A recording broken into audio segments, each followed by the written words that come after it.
이 한국인이 영어를 배우는 데 있어서 그 병목 현상을 유발하는 두 가지가 있습니다. 내가 걔 때문에 포기했어. 사실은 과거 분사라는 이 용어는 잘못 지었습니다. 왜냐하면 와, 너무한 거 아니냐, 너 지금 어그로 끄냐 이러실 수 있기 때문에.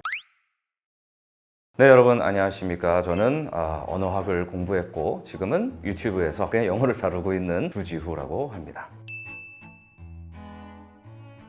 우리가 어떤 일을 하다 보면은 병목 현상이라는 게 항상 생겨요. 즉 배수구가 좀 막힌 듯, 원래는 물이 잘 빠졌는데 어느 순간부터 물이 안 빠지는 그런 식으로 이게 배수구가 막히고 병목 현상이 일어납니다. 정확하게 이 한국인이 영어를 배우는 데 있어서 그 병목 현상을 유발하는 두 가지가 있습니다. 정확하게 분사 그리고 관계사입니다. 오늘은 제가 이 두 가지를 한번 간단하게 둘 다 좀 설명을 드려보도록 할게요. 이렇게 해놓고 하나만 하면 아마도 와, 너무한 거 아니냐, 너 지금 어그로 끄냐 이러실 수 있기 때문에 일단 분사라는 거를 제가 먼저 좀 설명을 좀 드리도록 하겠습니다. 사실 분사라는 이 한자어가 굉장히 이해하기가 좀 어려우신 것 같아요. 근데 제가 좀 풀어드리면 이 분은 나눌 분자를 씁니다. 그리고 사는 말씀 사자를 써요. 그래서 나누는 말 또는 나눈 말, 뭐라고 이해하셔도 관계는 없는데 이것은 원래 영문법 용어를 그대로 번역을 한 겁니다. 그래서 영어의 원래 영문법 용어가 그러면은 뭐였냐면 participle이라는 단어가 있습니다. participle이라는 단어를 철자를 가만히 보시면 이게 여러분 아마 그 참가하다, 참여하다라는 말할 때 participate라는 동사가 있어요. 그 단어가 살짝 보이죠? 실제로 이게 참여 또는 참가 이런 뜻에서 출발한 그런 용어입니다. 이거를 아주 옛날로 거슬러 올라가면은 굉장히 옛날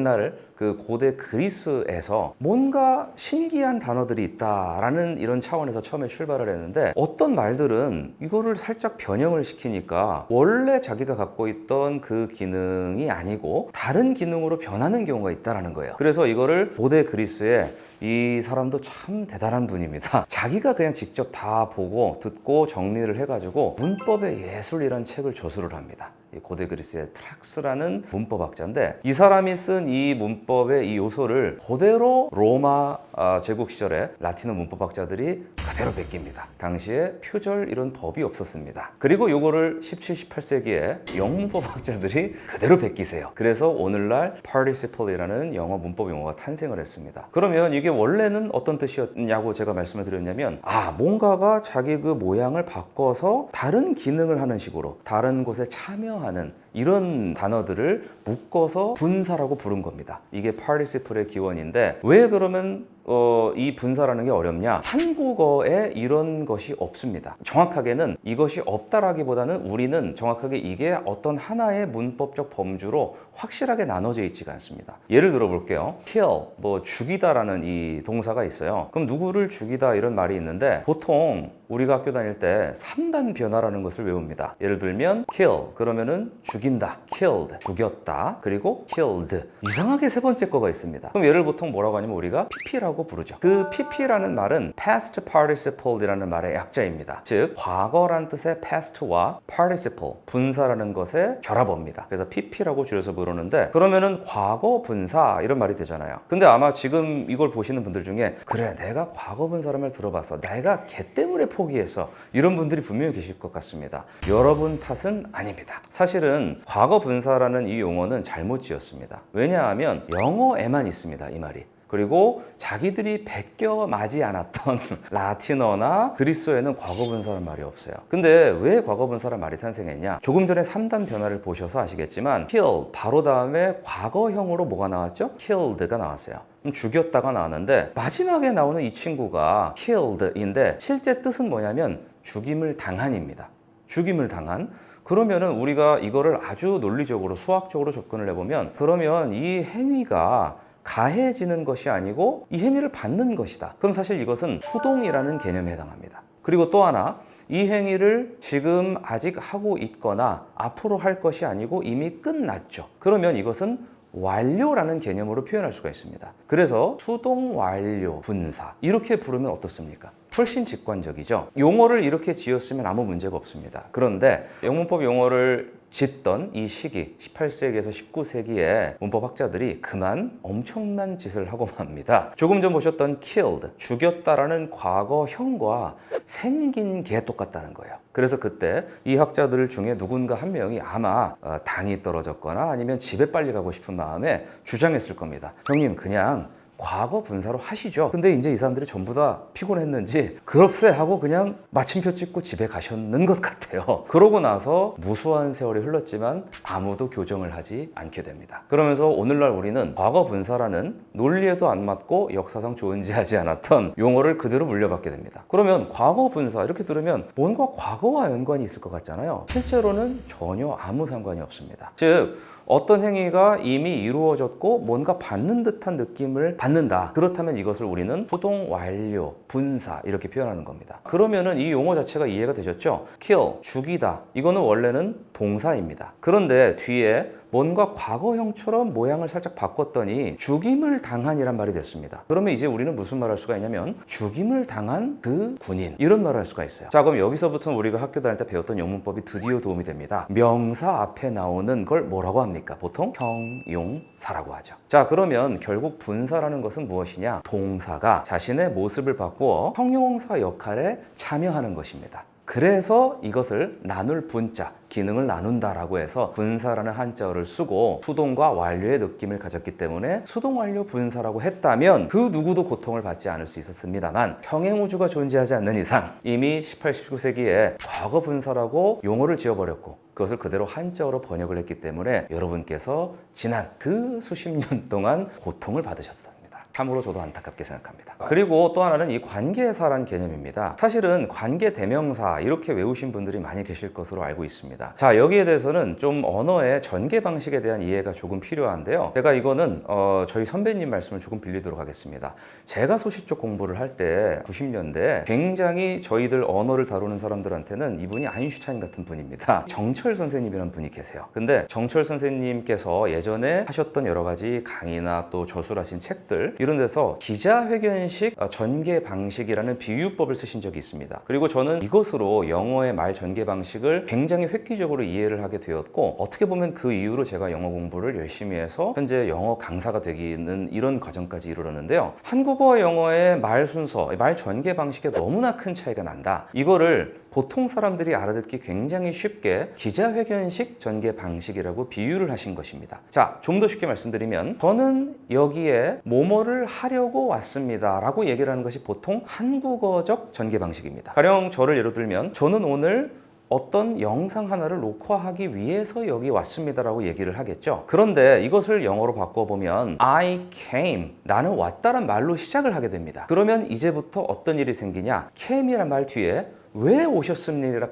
라는 말이 질문이 들어가지 않는 이상 다음 말이 나올 수가 없어요. 그래서 이거를 기자회견식이라고 부르셨던 겁니다. 즉 내가 왔다는 결론을 먼저 보고합니다. 그러면 그 다음에 기자가 궁금한 게 있겠죠. 왜 오셨죠? 그럼 우리가 뭐뭐 하려고 왔습니다. 그럼 영어에서는 이 말에 해당하는 게 뭐가 있냐면 바로 to가 있습니다. 그러다 보니까 영어는 본질적으로 to라는 단어를 쓸 일이 너무나 많을 수밖에 없는 언어입니다. 그래서 영어에 이런 문장들이 많죠. I came here to 이렇게 많이 시작합니다. 그러고 나서 to 뒤에다가 녹화하다라는 동사를 붙여요. 그럼 record 만약에 이걸 붙였다고 치면 I came here to record. 나는 여기 왔습니다. 녹화하기 위해서. 자, 그럼 다음 질문으로 뭐가 나올까요? 무엇을 녹화하시겠습니까? 그럼 그때 뭐가 나오냐? A video. 어떤 한 영상 이렇게 나오는 거죠. 그런데 이제 진짜 문제가 뭐냐면 근데 그 영상이 어떤 영상이죠? 여기서부터 우리는 헤매기 시작합니다. 우리는 그 말을 이미 영상 앞에다가 붙이는 언어를 쓰고 살고 있습니다. 그래서 우리는 보통 이러한 영상 이렇게 얘기하는 게 너무 익숙한데 영어로는 영상이 먼저 나오니까 이 뒤에다가 이제 이 설명을 어떻게 하지? 그런데 중요한 거는 영어 원어민들도 말을 이렇게 전개를 하다 보면 이쯤 돼서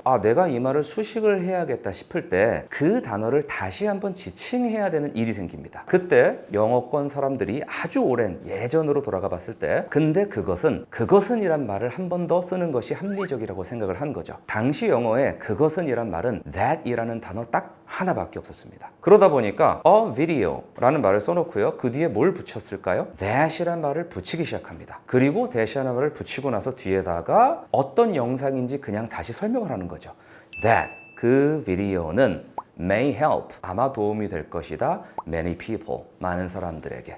이런 식으로 영어라는 언어의 문장 구성 방식이 쭉 발전하면서 오늘날의 영어 어순 체계가 완성이 되고요. 우리는 이것을 문법이라는 이름으로 배웠습니다. 그럼 조금 전에 나왔던 이 that은 앞에 나왔던 the video, 이 명사를 다시 한번 대신해서 나온 겁니다. 그래서 얘를 우리가 대명사라고 부르죠. 자, 그런데 중요한 것은 that 뒤에 나온 이 the video를 설명하는 말, 이 말과 the video를 연결시켜주는 역할을 하죠. 그런데 연결이라는 한자어 말고 동의어 중에 관계란 말이 있지 않습니까? 그러다 보니까 이 대명사에는 관계 대명사란 이름이 붙게 됩니다. 이것이 바로 관계 대명사의 탄생입니다. 영어의 관계대명사가 그런데 원래 that만 있었으면 참 좋았겠죠. 그리고 실제로도 that만 있었습니다. 언제까지 그랬냐면 중세까지는 영어에는 관계대명사라고 하면 무조건 that밖에 없었어요. 그런데 이 영어가 엄청난 변화를 맞이하게 됩니다. 연도를 굳이 말씀드리면 1066년경에 프랑스의 북부 지역에 노르망디라는 지역이 있습니다, 여러분. 아마 이 노르망디 하면은 제2차 세계대전 그 상륙작전으로 많이 알고 계실 텐데 그 노르망디라는 곳은요, 원래 프랑스인들이 지은 이름이 아닙니다. 그 말은 노르가 우리가 north 할 때 북이고요, 마는 사람이란 뜻입니다. 그래서 이 말이 어디서 나왔냐면은 지금의 우리가 북유럽 3국이라고 부르는 스웨덴이나 뭐 덴마크나 그 노르웨이 같은 지역에 원래 살았던 바이킹이라는 사람들이 프랑스를 쳐들어와요. 근데 프랑스를 쳐들어왔을 때 프랑스 국왕 입장에서 저 야만인들이랑 우리 프랑스랑 굳이 싸우느니 꼬시는 게 낫겠다 싶어서 이들 중에 수장을 꼬십니다. 근데 프랑스 왕도 참 수완이 좋았던 모양에 얘를 꼬셔가지고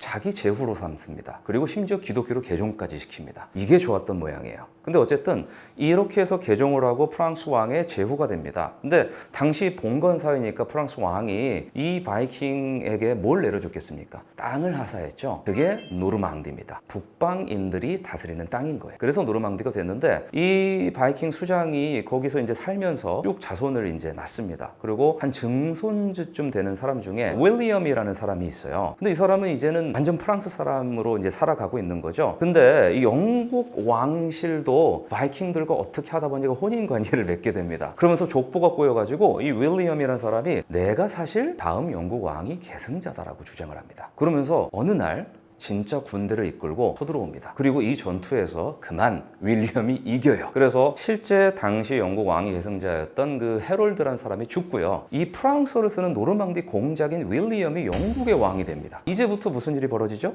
영국 왕실은 그 이후 300년간 프랑스어를 쓰게 됩니다. 그러면서 영국에 있는 민중들이 쓰는 언어가 영어고 귀족이나 성직자나 정치인들은 모두 프랑스어를 씁니다. 그렇게 되면 우리가 일제강점기를 겪어본 사람들이잖아요. 우리 민족은 일본어에 얼마나 많은 영향을 받았습니까? 영어가 프랑스어에 엄청나게 영향을 받습니다. 원래 영어에는 who나 which 같은 거를 관계사로 쓰는 그런 경우가 절대 없었습니다. 그 전까지. 그런데 이렇게 쓰는 언어가 있습니다. 바로 프랑스어입니다. 프랑스어의 관계대명사들은요, 모두 의문사와 동일하게 생겼습니다. 그게 원래 프랑스어식이거든요. 근데 그거를 영어가 모방하는 거죠. 그래서 그 전까지는 그냥 물어볼 때만 쓰던 말들, 즉 who, which 이런 말들이 있어요. what 이런 말들. 이런 말들이 영어에서도 관계사로 쓰이기 시작합니다. 그러면서 영어 관계사가 한층 좋은 말로 다채로워지고 조금 안 좋은 말로 우리에게 고통을 안겨주게 된다. 네, 이렇게 이해를 하시면 되겠습니다. 자, 오늘은 제가 한국인들의 영어 학습에 있어서 병목 현상을 일으키는 두 가지 주범, 이 녀석들의 실체를 한번 파헤쳐 봤습니다. 여러분께 굳이 설명을 드린 이유는 이 용어와 그 다음에 이 어떤 출신 배경, 이 용어들의 출신 배경의 모순됨에 의해서 여러분의 학습에 지장이 가면 안 된다라는 저의 생각이 반영된 것입니다. 여러분들 모두에게 좋은 동기부여가 되고 병목 현상을 해결하는 그런 좋은 시간이 되었으면 합니다. 여러분 감사합니다.